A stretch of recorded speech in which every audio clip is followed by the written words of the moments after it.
kemarin saya sampaikan juga kepada jamaah, asalkan dengan catatan tadi. Yang pertama, jaga sikap, jaga ucapan. Kemudian yang kedua, jangan sampai kemudian jatuh pada syirik atau menyekutukan Allah. Kan banyak sekarang yang kemudian ziarah tetapi ya jatuh kepada kesyirikan. Itu catatannya. Karena pada mulanya ziarah dilarang itu ya gara-gara itu. Dulu kan kuntu nahaitukum an ziaratil qabri itu. Dulu Nabi pernah melarang yang namanya ziarah kubur karena dikhawatirkan jatuh kepada kesyirikan. Tetapi ketika kaum muslimin pada saat itu sudah teguh keimanannya, baru kemudian fazuruha, Nabi memerintahkan untuk ziarah kubur. Karena fadilahnya, keutamaannya banyak. Di dalam satu hadis misalnya disebutkan ada orang tua yang diangkat derajatnya gara-gara anaknya itu memintakan ampunan kepada orang tuanya di dalam kubur. Iya. Tentu itu skala prioritas. Jadi ketika ziarah itu ada skala prioritasnya. Bukan ziarah saja, apapun. Misalnya kita infak sedekah, ya bagusnya ke orang tua dulu. Orang tua, orang-orang terdekat kan gitu. Jangan yang jauh dulu. Sedangkan orang yang dekat nggak kita kasih. Istri dulu apa suami dulu nih? Apa yang mana ini? Siapa dulu yang ziarah ini? Sedekah. Ya, siapa dulu anaknya? Anak mau Suami istri kan. ya begitu. Siapa aja yang dekat dengan kita, orang-orang terdekat maksudnya. Jadi apapun itu ada skala prioritas, mana yang harus diutamakan dan tidak lepas dari skala prioritas apapun. Punya ziarah sunnah, bahkan kepada perempuan yang dimakruhkan sekalipun, tetapi ketika ziarahnya ke Nabi, ke wali, ke ulama. I'anatul Talibin kitabnya.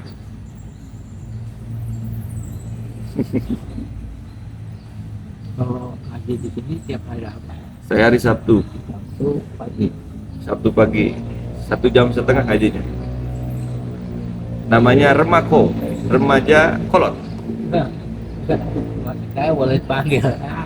Nah, iya bisa. Oh, ini kakek saya yang paling sepuh ini 87. 83. Oh, ini lebih sepuh 87 kakek saya. Dan banyak yang seusia 70, 60 itu ada. Nggak tinggi-tinggi, cuma ngaji Quran juga nggak Quran, alif batasah, huruf hijaiyah. Karena masalah ilmu yang tinggi itu ustadz-ustadz yang lain. Saya mah ustadz kampung jadinya. Jadi yang dibawa aja. Kalau hukum ke ziarah ke orang tua harus menziarah ke kuburannya atau sudah sholat aja bacaan gitu tahlil, itu hukumnya sunnah atau emang harus? Ya semua juga harus dilaksanakan karena Harus menziarahi kuburannya gitu. iya, jadi harus sempatkan waktu untuk kemudian mendatangi kuburan begitu. Ya siap. Assalamualaikum. Termasuk abdi murid Kan? ya kasepuh ke orang tua. Iya, setiap sholat itu wajib, harus. Cuma tidak menziarahi kuburannya gitu. Bukan hanya sunnah, kalau menurut saya wajib sebagai bentuk syukur kita kepada orang tua. Ya, Kalau kita tinggal. sudah menunjukkan syukur kita kepada orang tua, berarti kita orang yang bersyukur kepada Allah. Kecuali kalau nggak bisa ya misalkan jauh. Ya, Doa aja deh. doa ya, tapi adalah dalam fase kehidupan kita itu setidaknya bisa disebut pernah lah gitu, ataupun sering, jangan pernah, sering gitu dalam fase kehidupan kita itu harus, karena tadi hadisnya ada orang tua yang kemudian diangkat derajatnya sama Allah sampai orang tua itu atau orang tersebut ngomong, ani hadza, apakah betul ini? Saya diangkat ya Allah derajatnya. Loh betul. Hadza istighfarun laka min waladika. Min waladika. Inilah istighfar untukmu dari anakmu. Istighfar doang ya. Ya, istighfar itu artinya permohonan ampun atas dosa-dosamu yang dimohonkan oleh anakmu. Yang mana pada saat ini si anaknya di atas kuburan. Iya. Kan luar biasa itu. Bahkan kalau dikuatkan lagi sama hadis apa? Idza mata benu adama in qata amaluhu. Ketika meninggal manusia meninggal itu terputus amalnya kecuali 3 hal. Salah satunya adalah doa anak yang soleh, ilmu yang bermanfaat, sedekah jariah, ilmu manfaat, doa anak soleh, doa seorang anak ini. Yang lain terputus kecuali ini. Itu dikuatkan lagi sama itu tuh. Bukan Ustaz ya. Berarti kan kalau kita doa-doa baca yasinan, kita orang tua, Ya, berarti kan sampai ya. ya sampai buktinya nggak akan kembali itu bacaannya kan, nggak kembali ke kita, terkirim semuanya. Iya sampai kan. Kan itu pada maksudnya kita ya. Ya, itu mungkin keyakinan sebagian orang, saudara-saudara kita, dan itu sah-sah saja dan boleh-boleh saja. Kalau dia bilang itu kan kita yang baik ya. Ya. Ya. Nah, terus saya kemarin dengerin YouTube ya, jadi makin jelas pemahaman kita di YouTube itu. Dia bilang apa ya, misalkan Maulid Nabi ya, hari kelahiran Nabi kan tanggal 21 kan 12. 12 Nabi. Iya, menurut pendapat yang sah. Itu Nabi bukan tiap tahun tapi tiap bulan ada tanggal 12 Iya, dia puasa. puasa. Nabi Muhammad. Iya, Nah, itu kan puasa itu belum ada perintah ya, Iya. belum ada perintah.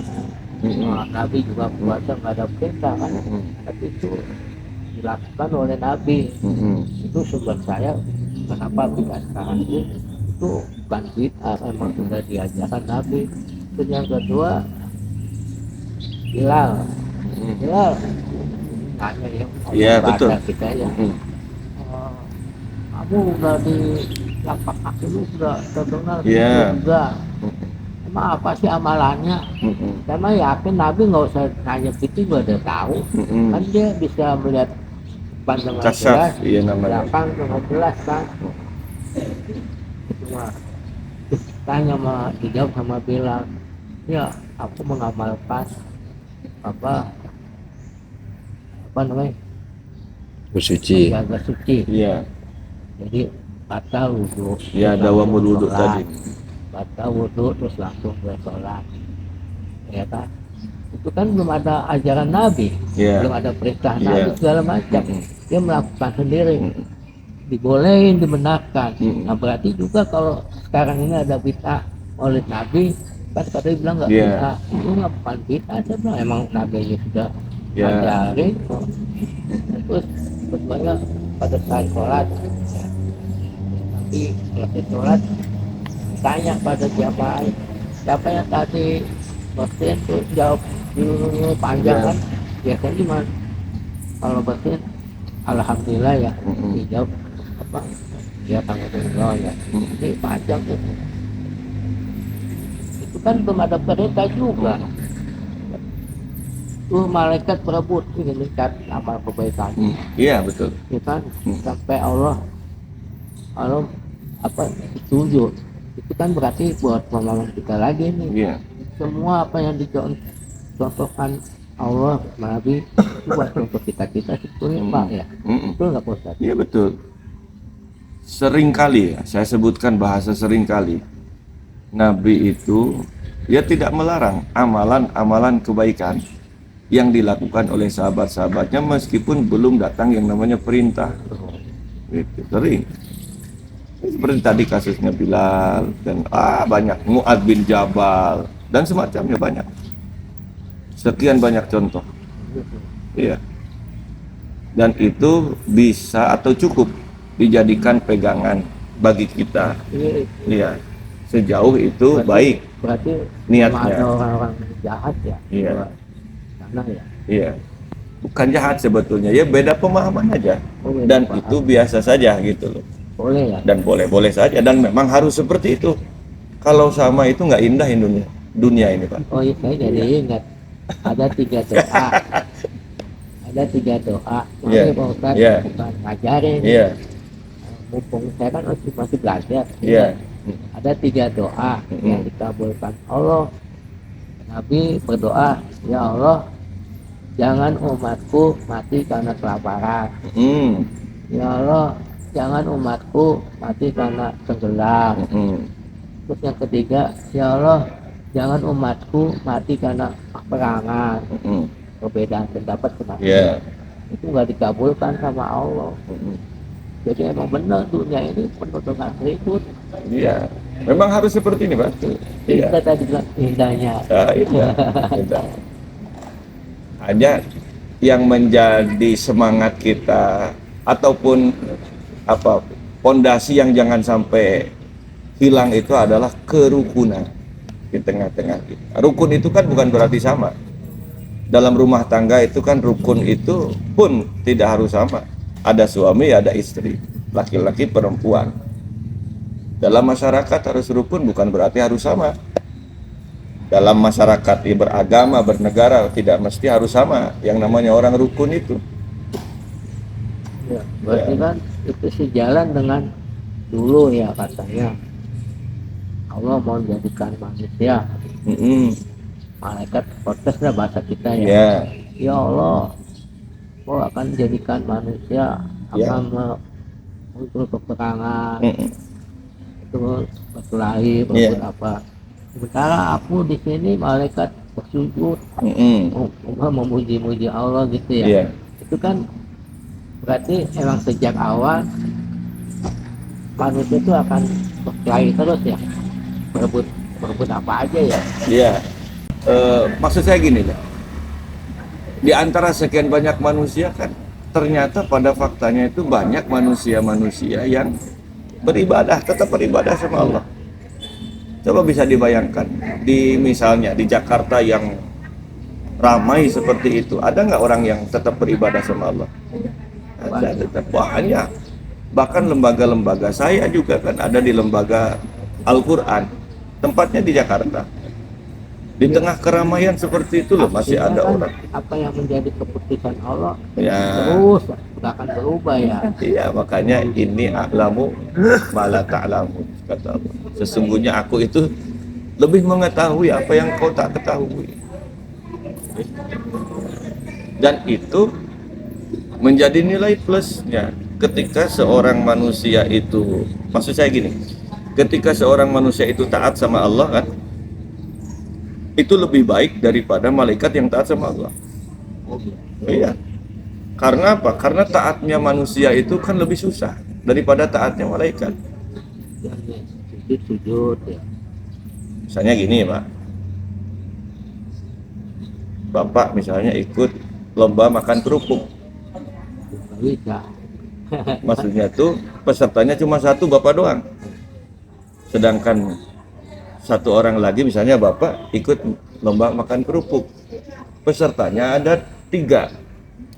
Sama-sama juara nih. Mana yang lebih baik? Juara Bapak atau juara ini Bapak ini? Nggak utuh ya. Lebih baik ini. Karena apa? Ada lawannya. Kalau Bapak kan cuma satu orang, langsung otomatis juara. Sendirian. Nah malaikat dia tidak punya keburukan kan. Ketika dia baik maka wajar karena tidak ada lawannya. Sifat lawannya dia tidak bisa buruk.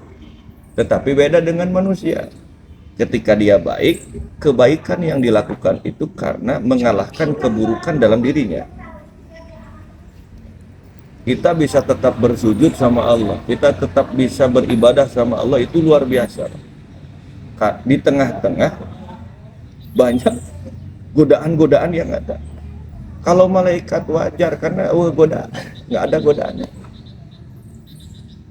La ya'suna Allah, dan juga tidak bisa bermaksiat sama Allah. Disuruh buruk lah nggak bisa malaikat itu. Kalau kita kan baik, ayo. Buruk juga, apalagi kan. Nah, di mana kita baik itu, wah nilai plusnya. Yakal. Nah, itu dia. Pilih. Sebenarnya segala kebaikan semua dari Allah. Iya. Segala keburukan manusia sendiri kan. Secara keimanan, baik dan buruk itu semua dari Allah. Itu Secara keimanan loh. secara keimanan. Iya. Masa Bapak mau, atau kita lah ya, kita mau meyakini bahwa yang namanya keburukan itu bukan dari Allah misalnya. Secara keimanan harus diyakini. Artinya apa? Artinya keburukan yang ada dalam dunia kita pun memiliki hikmah sebetulnya. Tidak ada yang buruk secara mutlak, itu nggak ada, Pak.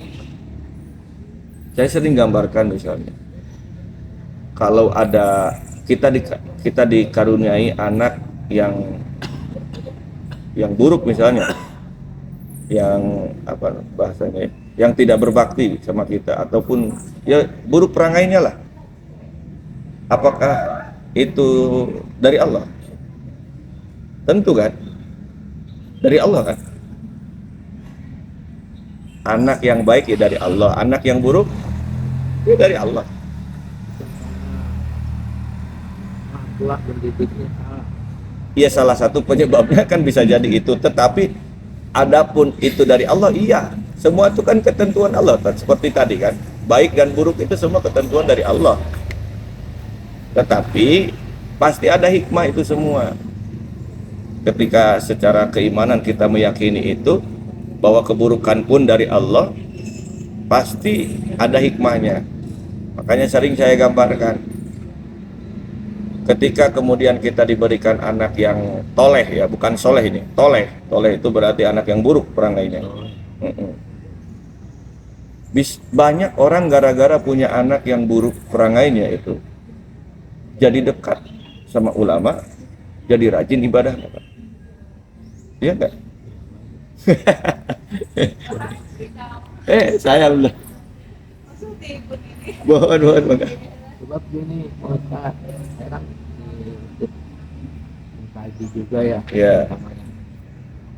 Saya udah sekian, umurnya dia udah 8 kerjaan. Sekarang cocok nih buat saya. Nah, terus paham dia itu, Pak Ustaz, maaf ya. Iya. Segala kebaikan itu semua dari Allah. Iya. Segala keburukan itu dari manusia, Dari dia manusia. salah memilih. Iya. Karena kita kan udah dibekali akal pikiran Iya. untuk membedakan mana yang benar, mana yang salah. Terus kita sudah dikasih mata, melihat, kuping untuk mendengar, kaki tangan untuk melangkah, membuat, mulut untuk berkata ya. Iya. Itu kan tadi saya biasa-biasa aja ya. Iya. Kita kajian begitu, saya dapat paham itu tadi. Oh berarti Allah itu selalu memberikan yang terbaik. Jadi kalau ada yang buruk menimpa kita, itu kan salah kita sendiri, salah memilih. Itu ada baru. Iya. Berbeda ya, sedikit ya. Bukan berbeda, gini Pak. Saya sebutkan gini ya. Semua baik, buruk, kulun min indillah, ada di Quran surat An-Nisa. Kulun, semua itu kan dari Allah ya. Saya tadi sebutkan gitu. Baik itu yang baik ataupun yang buruk, semua dari Allah itu kan. Tetapi apakah pantas kita menyebutkan bahwa yang buruk itu dari Allah secara adab? Tadi saya sebutkan secara keyakinan, keimanan, kita harus meyakini bahwa baik dan buruk itu dari Allah. Tetapi secara adab tidak pantas rasanya seorang hamba kok bilang keburukan itu dari Allah. Betul nggak? Kebaikan dari Allah. Ya, kebaikan memang dari Allah. Tapi secara adab secara tata keramanya pantas tidak kita menyebutkan keburukan itu dari Allah? Gak pantas. Makanya secara adab kita menyebutnya bahwa kebaikan itu ya dari gara-gara kita, bukan Allah. Tetapi secara keyakinan itu ya semuanya kulun min indillah, semuanya dari Allah. Dan keburukan pun itu pasti ada hikmahnya. Seperti tadi saya sebutkan, punya anak yang tidak berbakti sama orang tua, apakah tidak ada hikmahnya? Ada. Gara-gara itu orang tua kan bisa jadi rajin ibadahnya, rajin tahajudnya, ngaji Qur'annya, jadi dekat dengan ulamanya. Oh, Betul nggak? betul. Berarti maksudnya segala apa yang diciptakan Allah tidak sia-sia ya. Nah, Ini mengatakan gitu ya. iya. Tidak ada Bahkan sia-sia. keburukan pun Iya. yang ada. Gitu. Terus dia akhirnya ngomong gitu, pada dasarnya segala apa yang terjadi di dunia ini adalah perbuatan Allah. Iya, begitu. Jadi gitu ya. Makanya harus dibedakan tadi. Secara keyakinan kita menyadari bahwa apapun yang ada di dunia ini kan dari Allah. Baik min khairihi wa syarrihi kan gitu dalam rukun iman itu kan. Baik yang baik min khairihi wa syarrihi ataupun yang buruk sekalipun secara keimanan, sekali lagi saya tegaskan. Tetapi secara adab, apakah pantas seorang hamba bilang keburukan itu dari Allah? Kan nggak pantas. Tuh, nggak sopan banget sih. Akhirnya dibilang dari manusia itu sendiri. Kan? Ma asobaka min hasanatin fa minallah. Itu ada ayat Qur'annya juga. Yang baik dari Allah. Wa man asobaka min sayyatin fa min nafsik. Apa-apa yang buruk itu min nafsik, dari dirimu. Salah milih. Gitu. Maaf ya.